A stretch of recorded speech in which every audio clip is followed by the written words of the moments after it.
ಆಲಿಸುವ ಕಿವಿಗಳೇ. ಕವಿಗೋಷ್ಠಿಯಲ್ಲಿ ಇಲ್ಲಿ ಮುತ್ತು ರತ್ನ ವಜ್ರ ಒಡವೆಗಳು ವೇದಿಕೆ ಮೇಲಿದೆ, ವೇದಿಕೆ ಮೇಲಿದ್ದಾರೆ. ಅದು ಅಣ್ಣ ಬಸವಣ್ಣನವರ 12ನೇ ಶತಮಾನದ ಏನು ಒಂದು ಅರ್ಥಗರ್ಭಿತವಾದಂಥ ಒಂದು ಶತಮಾನ. 900 ಶತಮಾನಗಳ ಇಲ್ಲಿವರೆಗೆ ಬಂದರೂ ಕೂಡ ಇನ್ನೂವರೆಗೆ ಜಾತೀಯತೆ ಹೋಗಿಲ್ಲ, ಅಸಮಾನತೆ ಹೋಗಿಲ್ಲ, ತಾರತಮ್ಯ ಹೋಗಿಲ್ಲ. ಬಸವಣ್ಣನವರು ಹೆಂಗೆ ನಮ್ಮ ಕರ್ನಾಟಕ ಸರ್ಕಾರದ ಡಿವಿಷನ್ ಸಬ್ ಡಿವಿಷನ್ ಅದಾವಲ್ಲ, ಆ ರೀತಿ ಉದ್ಧಾರ ಆಗಬೇಕು, ಒಳ್ಳೆಯ ಸಂಸ್ಕೃತಿ ಬೆಳಿಬೇಕು, ಒಳ್ಳೆಯ ನಾಗರಿಕತೆ ಬೆಳಿಬೇಕು, ಸಮಾನತೆ ಬರಬೇಕು ಅಂಥೇಳಿ ಆ ಮಠಗಳು ಇವತ್ತಿನ ದಿನಮಾನದಲ್ಲಿ ನಾವು ನೋಡಿದಾಗ ಸಣ್ಣ ಮಕ್ಕಳ ಅತ್ಯಾಚಾರ, ಕೊಲೆ, ಸುಲಿಗೆ, ದರೋಡೆ, ವಂಚನೆ, ಭಕ್ತರ ಹೆಸರಲ್ಲಿ ಮೋಸ, ಈ ರೀತಿ ಆಗ್ತಕ್ಕಂಥದ್ದನ್ನು ನಾವು ನೋಡಿದಾಗ ನಿಜಕ್ಕೂ ನಾಚಿಕೆ ಆಗ್ತಕ್ಕಂಥ ವ್ಯವಸ್ಥೆ. ಏನು ಮಾಡೋದ್ರಿ? ಅದಕ್ಕೆ ಬಸವಣ್ಣ ಹೇಳಿದ್ರು, ಎಲ್ಲರೂ ಕೂಡಿ ಬದುಕಬೇಕು, ಕೂಡಿ ಊಟ ಮಾಡಬೇಕು ಅಂತ ಹೇಳಿದ್ರು. ಆದರೆ ಏನು ಮಾಡಿದ್ವಿ? ಅವರೇ ಒಂದು ಬಸವಣ್ಣವ್ರದ್ದು ವಚನ ಒಂದು ನೆನಪಿಗೆ ಬರ್ತದೆ ನನಗೆ. ಮಾಡಿ ಮಾಡಿ ಕೆಟ್ಟರು ಮನವಿಲ್ಲದೆ, ಆಗಿನ ಭಕ್ತರು, ಮಾಡಿ ಮಾಡಿ ಕೆಟ್ಟರು ಮನವಿಲ್ಲದೆ, ನೀಡಿ ನೀಡಿ ಕೆಟ್ಟರು ನಿಜವಿಲ್ಲದೆ, ಮಾಡಿ ಮಾಡಿ ಕೆಟ್ಟರು ಮನವಿಲ್ಲದೆ, ನೀಡಿ ನೀಡಿ ಕೆಟ್ಟರು ನಿಜವಿಲ್ಲದೆ, ಮಾಡುವುದು ನೀಡುವುದು ಮನವೊಂದಾದರೆ, ಮಾಡುವುದು ನೀಡುವುದು ಮನವೊಂದಾದರೆ ಕೂಡಿ ಉಣ್ಣೆಂದ ನಮ್ಮ ಕೂಡಲ ಸಂಗಮದೇವ ಅಂತ ಹೇಳ್ತಾರೆ. ಯಾರು ಇವತ್ತು ಕರೀತಾರಪ್ಪ? ಪಕ್ಕದ ಮನೆಯವರು ಉಪವಾಸ ಬಿದ್ದಾಗ ಹಬ್ಬ ಆಚರಣೆ ಮಾಡ್ತೀವಿ ನಾವು. ಹಬ್ಬ ಆಚರಣೆ ಮಾಡಬೇಡ್ರಪ್ಪ, ಅವ್ರನ್ನೂ ಕರ್ಕೊಂಡು ಊಟ ಮಾಡಿರಿ ಅಂತ ಹೇಳಿದ್ರು ಬಸವಣ್ಣವರು. ಹಬ್ಬ ಹರಿದಿನಗಳು ಬಂದಾಗ ಪಕ್ಕದ ಮನೆಯವರು ಉಪವಾಸ ಬಿದ್ದಾಗ ಅವ್ರು ಕರೆದ್ರು, ಒಂದೇ ಹೋಳಿಗೆ ಆಗಲಿ, ಒಂದು ಸ್ವಲ್ಪ ಅನ್ನ ಆಗಲಿ, ಬಡವರನ್ನು ಕರೆದು ನೀವು ಊಟ ಮಾಡಿಸ್ರಿ ಅಂತ ಹೇಳಿದ್ರು. ಇವತ್ತೇನಾಗ್ತಾ ಇದೆ? ನಿಂಬೆಹಣ್ಣು, ಕ್ಯಾರು, ಕುಂಕುಮ, ಭಂಡಾರ, ಮೌಢ್ಯಾಚಾರಗಳು ಅವ್ರ ಮನೆ ಮುಂದೆ, ಅವ್ರ ಮನೆ ಹಾಳಾಗಲಿ ಅಂಥೇಳಿ ಮಾಡ್ತಕ್ಕಂಥ ಒಂದು ಅನಾಚಾರ ಕೆಲಸಗಳು ಸಮಾಜದಲ್ಲಿ ನಡೀತಾ ಇವೆ. ಆದರೆ ನಾನು ಹೇಳೋದು ಇಷ್ಟೇ, ಈ ಕವಿಗೋಷ್ಠಿಯ ಒಂದೆರಡು ಮಾತುಗಳನ್ನು ಹೇಳೋದಕ್ಕೆ ಏನು ಇಷ್ಟಪಡ್ತೀನಪ್ಪ ಅಂದರೆ, ಚೀನಾದ ಕವಿ ಶೆಲ್ಲಿ ಹೇಳ್ತಾನೆ, ಏನು ಹೇಳ್ತಾನಪ್ಪ ಅಂದ್ರೆ, ಕವಿಗಳು ಪ್ರಪಂಚದ ಅನಧಿಕೃತ ಶಾಸಕರು, ಕವಿಗಳು ಪ್ರಪಂಚದ ಅನಧಿಕೃತ ಶಾಸಕರು. ಇವರು ಅಧಿಕೃತ ಶಾಸಕರಲ್ಲ. ಒಂದೇ ನಿರ್ದಿಷ್ಟವಾದ ವಿಷಯವನ್ನು ಬರೀತಕ್ಕಂಥ ಅಧಿಕೃತ ಸಾಹಿತಿಗಳು ಯಾರು ಹೇಳ್ರು? ಚಿತ್ರರಂಗದ ಸಾಹಿತಿಗಳು. ಆ ಚಿತ್ರಕ್ಕೆ ಸಂಬಂಧಪಟ್ಟಂತೆ ಬರೀತಕ್ಕಂಥ ಸಾಹಿತಿಗಳಿಗೆ ಅಧಿಕೃತ ಸಾಹಿತಿಗಳಂತ ನಾವು ಕರಿತೀವಿ. ಆದರೆ ಇವರು ಅನಧಿಕೃತ ಸಾಹಿತಿಗಳು, ಕವಿಗಳು. ಸಮಾಜದಲ್ಲಿ ನಡೀತಕ್ಕಂಥ ಭ್ರಷ್ಟಾಚಾರಗಳು, ಯಾವುದೇ ಒಂದು ಅನ್ಯಾಯ ನಡೆದರೂ ಕೂಡ ನಿಷ್ಠುರವಾಗಿ, ನಿರ್ಭೀತವಾಗಿ ಪಾತಕ ಪ್ರಪಂಚದ ರೋಚಕ ಸುದ್ದಿಗಳನ್ನು, ಆಯಾ ಸಮಾಜದಲ್ಲಿ ನಡೀತಕ್ಕಂಥ ಘಟನೆಗಳನ್ನು ನೇರವಾಗಿ ಖಂಡಿಸುವಂಥದ್ದು, ಬರೀತಕ್ಕಂಥ ತಾಕತ್ತು ಕವಿಗಳಿಗೆ ಇರಬೇಕೆ ಹೊರತು ಮತ್ತು ಯಾರಿಗೆ ಅದು ಸಾಧ್ಯ ಆಗೋದಿಲ್ಲ ಬರೀಲಿಕ್ಕೆ. ಕವಿಗಳೇ ಧೈರ್ಯವಂತರು, ಕವಿಗಳೇ. ಮತ್ತು ಬಸವಣ್ಣನವರು ಕವಿಗಳಾಗಿ ಒಳಗೆ ಬಂಡಾಯ ತುಂಬಿತ್ತು, ಕ್ರಾಂತಿಯ ಕಿಡಿ ತುಂಬಿತ್ತು.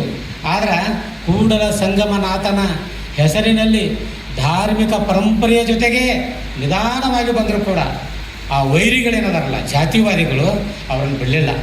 ಅವ್ರಿಗೆ ಗೊತ್ತಿತ್ತು ಒಂದು ದಿನ ಇದು ನನಗೆ ಎದುರು ಆಗದೈತಿ ಅಂತಕ್ಕಂಥದ್ದು ಗೊತ್ತಿದ್ರು ಕೂಡ ಆ ಕೂಡಲ ಸಂಗಮನಾಥ ಕಾಯಬೇಕಾಗಿತ್ತು. ಆದರೆ ಅರ್ಧಕ್ಕೆ ಅವರ ಏನು ಒಂದು ವಯೋಮಾನ ಬಂತು, ಅದು ನಿಜಕ್ಕೂ ಅದು ಒಂದು ಆಘಾತಕಾರಿ ಅಂತೇಳಿ ನಾವು ಭಾವಿಸ್ಬೇಕಾಗ್ತದೆ ಈ ಸಂದರ್ಭದಲ್ಲಿ. ಆದರೆ ಕವಿಗೆ ಏನಿರಬೇಕಪ್ಪ ಅಂದ್ರೆ ಸ್ವಂತಿಕೆ ಇರಬೇಕು. ಕವಿಗಳಾದವರಿಗೆ ಸ್ವಂತಿಕೆ ಇರಬೇಕು ಹೊರತು ವಂತಿಕೆ ಇರಬಾರ್ದು. ಅರ್ಥ ಆಯ್ತಾ? ವಂತಿಕೆ ಅಂದರೆ ಬೇರೆಯಿಂದ ತೋಳುವಂಥದ್ದು ಆಗಬಾರ್ದು. ಕವಿಗಳಿಗೆ ಸ್ವಂತಿಕೆ ಇರಬೇಕು ಅಂತಕ್ಕಂಥದ್ದು. ಆದರೆ ಯಾರೂ ಊಹಿಸದ ಸಾಹಿತ್ಯ ಆಗಬೇಕು. ನಿಜವಾದ ಸಾಹಿತ್ಯ, ನಿಜವಾದ ವಿಷಯ ಅವರಲ್ಲಿ ಬಂದರೆ ಆ ಕವಿ ನಿಜಕ್ಕೂ ಕರ್ನಾಟಕದಲ್ಲಾಗಲಿ, ಭಾರತದಲ್ಲಾಗಲಿ, ವಿಶ್ವದಲ್ಲಾಗಲಿ ಬೆಳೀತಕ್ಕಂಥ ಕವಿ ಆಗ್ತಾನೆ. ಅರ್ಥ ಆಯ್ತಾ? ಅಂದ್ರೆ ಯಾರೂ ಬರೀಲಾರ್ದಂಥದ್ದು ಬರಿಬೇಕು. ನಾವು ಮತ್ತೊಬ್ಬರದ ನೋಡಿ ನಾವು ಬರೆದ್ರೆ ಅದು ಸಾಹಿತ್ಯ ಆಗೋದಿಲ್ಲ. ಅದು ಏನಾಗ್ತದಪ್ಪ ಅಂದ್ರೆ ಕದ್ದು ಬರೆದಂಥ ಸಾಹಿತ್ಯ ಆಗ್ತದೆ. ಅದಕ್ಕಾಗಿ ನನ್ನ ಒಂದು ಕವಿತೆಯಲ್ಲಿ ನಾ ಈ ವಿಷಯದ ಕುರಿತು ಒಂದು ಹೇಳ್ತೀನಿ. ಏನಪ್ಪ ಅಂದರೆ, ಸರಿ ಪ್ರಾಸ ಕೂಡಿಸಿ ಬರೆದೊಡೆ ಕವನವಲ್ಲವೋ ಗೆಳೆಯ, ಸರಿ ಪ್ರಾಸ ಕೂಡಿಸಿ ಬರೆದೊಡೆ ಕವನವಲ್ಲವೋ ಗೆಳೆಯ, ಬರೀ ಗುಡುಗು ಮಿಂಚಾದೊಡೆ ಇಳೆಗೆ ಬರುವುದಿಲ್ಲವೋ ಮಳೆಯ, ಬರೀ ಗುಡುಗು ಮಿಂಚಾದೊಡೆ ಇಳೆಗೆ ಬರುವುದಿಲ್ಲವೋ ಮಳೆಯ, ಹರಿನಾಮವನ್ನು ಜಪಿಸಿದೊಡೆ ವರ ನೀಡಲಿಲ್ಲವೋ ಆ ದೇವರು, ಹರಿನಾಮವನ್ನು ಜಪಿಸಿದೊಡೆ ವರ ನೀಡಲಿಲ್ಲವೋ ಆ ದೇವರು, ರಟ್ಟೆ ಮುರಿದು ದುಡಿಯುವವರೆಗೆ ಸುರಿಯಲಿಲ್ಲವೇ ನಿನ್ನ ಬೆವರು. ರಟ್ಟೆ ಮುರಿದು ದುಡಿಯುವವರೆಗೆ ಸುರಿಯಲಿಲ್ಲವೇ ನಿನ್ನ ಬೆವರು. ಅವನುಂಡ ಮಾತ್ರಕ್ಕೆ ತುಂಬಲಿಲ್ಲವೋ ನಿನ್ನ ಹೊಟ್ಟೆ, ಅವನುಂಡ ಮಾತ್ರಕ್ಕೆ ತುಂಬಲಿಲ್ಲವೋ ನಿನ್ನ ಹೊಟ್ಟೆ, ಅವ ಕಂಡ ಸೂತ್ರವ ನಂಬಿ ಹೆಣೆ ಬೇಡವೋ ನೀನು ಬುಟ್ಟೆ. ಸಾಹಿತ್ಯದ ಮಾಹಿತಿ ನಿನ್ನೊಳಗಿದ್ದರೆ ಸಾಹಿತ್ಯಕ್ಕೆ ಮತ್ತೆ, ಸಾಹಿತ್ಯದ ಮಾಹಿತಿ ನಿನ್ನೊಳಗಿದ್ದರೆ ಸಾಹಿತ್ಯಕ್ಕೆ ಮತ್ತೆ. ಹಾಗೇ ಬೇಕು ಬಯಸದೆ ಆ ದೈವ ಕೊಟ್ಟ ಭಾಗ್ಯದ ವರ, ಹಾಗೇ ಬೇಕು ಆ ಬಯಸದೆ ಆ ದೈವ ಕೊಟ್ಟ ಭಾಗ್ಯದ ವರ. ಹಾಗೆಂದೇ ಬೆಳೆಯುವವು ನೀರಿಲ್ಲದೆ ಮರ. ಯಾರು ನೀರು ಹಾಕ್ತೇವೆ ನಾವು ನೀರು ಪರಿಸರದಲ್ಲಿ ನಾವು ನೀರು ಹಾಕೋದ್ರೆ ತಂತಾನೇ ಬೆಳಿತಾವ ಅಂತಕ್ಕಂಥ ಮಾತನ್ನು ಈ ಸಂದರ್ಭದಲ್ಲಿ ಹೇಳಿ ನಾನು ಹೆಚ್ಚಿಗೆ ಹೇಳೋದಿಲ್ಲ. ಅದಕ್ಕಾಗಿ ಇವತ್ತೇನಾಗಿದೆಯಪ್ಪ ಅಂದ್ರೆ ಕನ್ನಡ ಸಾಹಿತ್ಯ ಭಾಳ ಸಮೃದ್ಧಿಯಾಗಿ ಬೆಳೀತಾ ಇದೆ. ಆದರೆ ಭ್ರಷ್ಟಾಚಾರ, ಜಾತಿ ವ್ಯವಸ್ಥೆ, ಇವತ್ತು ನಾವು ಪಕ್ಕದಲ್ಲೇ ಇರ್ತೀವಿ, ಪಕ್ಕದಲ್ಲೇ ಜಾತಿ ಮಾಡ್ತಾರೆ. ಇದೆಲ್ಲ ಏನದ ಹೋಗಬೇಕಾದ್ರೆ ಬಸವಣ್ಣವ್ರು ಮಾಡಿಟ್ಟು ಹೋದರು, ಆದರೆ ಇನ್ನೂ ಹೆಚ್ಚಿಗೆ ಆಗ್ತಾಯಿದೆ ಇವತ್ತು ಸಮಾಜದಲ್ಲಿ, ರಾಜಕೀಯದಲ್ಲಿ ಹೆಚ್ಚಿಗೆ ಆಗ್ತಾಯಿದೆ. ರಾಜಕಾರಣಿಗಳಿಂದ ಇವತ್ತು ಸಮಾಜ ಕೆಟ್ಟಿದೆ, ರಾಜಕಾರಣಿಗಳಿಂದ ಇವತ್ತು ಸಂಸ್ಕೃತಿ ಕೆಟ್ಟಿದೆ, ಮಠಾಧೀಶರಿಂದ ಇವತ್ತು ಸಮಾಜ ಕೆಟ್ಟಿದೆ. ಮತ್ತು ಯಾರಿಂದ ಕೆಟ್ಟದ್ದು ಹೇಳೋಣ? ಎಲ್ಲ ಕವಿಗಳಿದ್ದೀರಿ, ಊಹಿಸ್ರಿ, ಹೊಸ ಹೊಸ ಬಣ್ಣಿರಿ ಬಾಂಧವರೇ ಹೊಸ ನಾಡ ಕಟ್ಟೋಣ ಅಂತೇಳಿ ನಾವು ಒಂದು ಕವಿತೆ ಬರೆದಿದ್ದೆ. ಆದರೆ ಹೊಸ ನಾಡು ಇವತ್ತು ಕಟ್ಟಬೇಕಾದ್ರೆ ಕವಿಗಳೇ ಕಾರಣ. ನಮ್ಮನ್ನೆಲ್ಲ ತಿದ್ದಿದವರು ಬಾಲ್ಯದಲ್ಲಿ ತಂದೆ ತಾಯಿಗಳು, ಪಠ್ಯ ಪುಸ್ತಕದಲ್ಲಿ ನಮ್ಮನ್ನು ತಿದ್ದಿದವರು ಯಾರು? ಕವಿಗಳು, ಸಾಹಿತಿಗಳು, ವಿಮರ್ಶಕರು, ಇವರೇ. ಅದಕ್ಕೆ ಸಂಪದ್ಭರಿತವಾದ ಬಿಜಾಪುರ ಜಿಲ್ಲೆ ಇದು ಸಾಹಿತ್ಯಕ್ಕೆ ಬರಗಾಲವಿಲ್ಲ. ಇದು ಸಂಪದ್ಭರಿತ ನಾಡು ವಿಜಯಪುರ ಜಿಲ್ಲೆ. ಅನ್ನ ಬಸವಣ್ಣವರು ಇಲ್ಲಿ ಹುಟ್ಟಿ ಬೆಳೆದು ಸಾಹಿತ್ಯವನ್ನು ಏನು ರಚಿಸಿದ್ರು, 12ನೇ ಶತಮಾನದಲ್ಲಿ ಬರೆದಂಥ ಪ್ರತಿಯೊಂದು ವಚನಗಳು ಅಪ್ಪಟ ಅಚ್ಚಗನ್ನಡದಲ್ಲವ. ಅದೇ ಹರಿಹರ, ರಾಘವಾಂಕ, ಪೊನ್ನ, ಜನ್ನ, ಶರೀಫ ಇವರೆಲ್ಲ ನೋಡ್ರು ಹಳೆಗನ್ನಡದ ಗಾಳಿ ಮತ್ತು ಅದು ಸೆಳೆದು ಬಂದವರು. ಆದರೆ ಬಸವಣ್ಣವ್ರಿಗೆ ಗೊತ್ತಿತ್ತು ನನಗೆ ಗೊತ್ತಿಲ್ಲ. ಇನ್ನು ಮುಂದಿನ ಶತಮಾನಗಳು ನಾನು ಹಳೆಗನ್ನಡದಲ್ಲಿ ಬರೆದ್ರೆ ಇವು ತಿಳಿಲಿಕ್ಕಿಲ್ಲ ಅಂಥೇಳಿ ಅವಾಗೇ ಅಷ್ಟು ಶುದ್ಧ ಕನ್ನಡದಲ್ಲಿ ಬರೆದ್ರು ಏನೋ ಅಂಥೇಳಿ.